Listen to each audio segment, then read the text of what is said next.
Bwana Yesu asifiwe. Pendwa mtazamaji wa MHAE TV, karibu sana kwenye kipindi chetu cha mkate wa leo.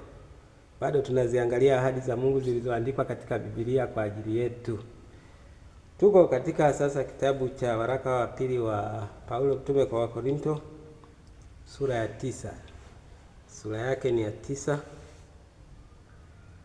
Wacha tusome mstari mchache kuanzia wa 6.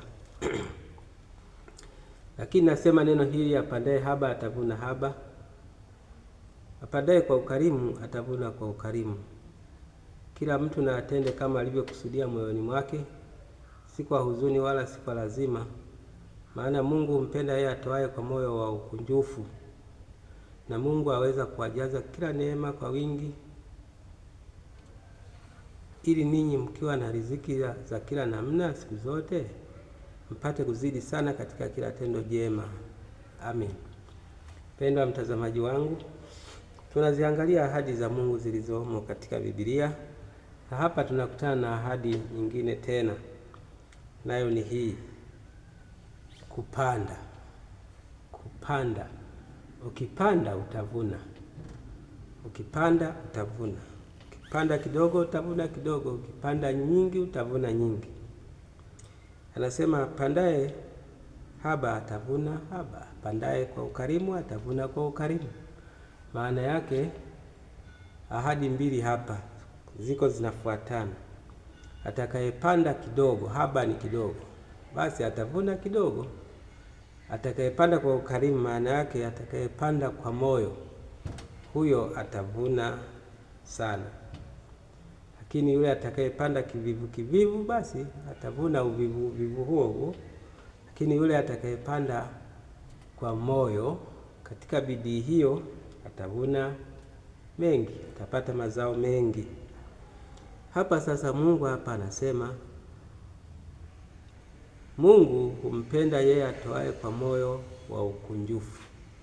Mungu humpenda yeye atoaye kwa moyo wa ukunjufu. Maana yake katika utumishi wako, kila mtu ni mtumishi wa Mungu. Kwa hiyo katika utumishi wako hakikisha unafanya kwa moyo. Kama ni kutoa, toa kwa moyo. Kama ni kutumika, tumika kwa moyo. Kama unaimba, imba kwa moyo, maana Mungu humpenda atoaye kwa moyo wa ukunjufu. Kunjufu maana yake moyo wa furaha. Ukitoa kwa furaha, basi Mungu hufurahi sana kwa namna unavyofanya kwa furaha. Ukiimba kwa furaha, ukitumika kwa furaha kanisani, basi Mungu anafurahia sana, maana anasema humpenda. Basi kama ni hivyo, Mungu atakupendaje kama hufanyi kwa moyo? Ukifanya kwa moyo, Mungu atakupenda. Ukipanda kwa moyo utavuna. Ukipanda kwa moyo utavuna mengi. Lakini usipopanda kwa moyo, basi tegemea kupata mazao kidogo ama kukosa kabisa. Vivyo hivyo hata katika utoaji wa sadaka, ukitoa nyingi utavuna nyingi. Ukitoa kidogo, tegemea kidogo. Kwa hiyo hapa maana yake ni kufanya kwa moyo, kufanya kwa bidii. Kila jambo, kila utumishi, kila nafasi, basi unapaswa kutumika kwa moyo, unapaswa kufanya kwa moyo, la sivyo tegemea hasara. Mungu akubariki. Tukutane kwenye kipindi kijacho. Endelea kufurahia kipindi hiki. Mimi nataka ufanye kwa moyo, usifanye kwa ulegevu. Fanya mambo kwa moyo, Mungu akupende. Mungu anampenda anayefanya kwa moyo. Ukifanya kwa ulegevu, basi utapendwa.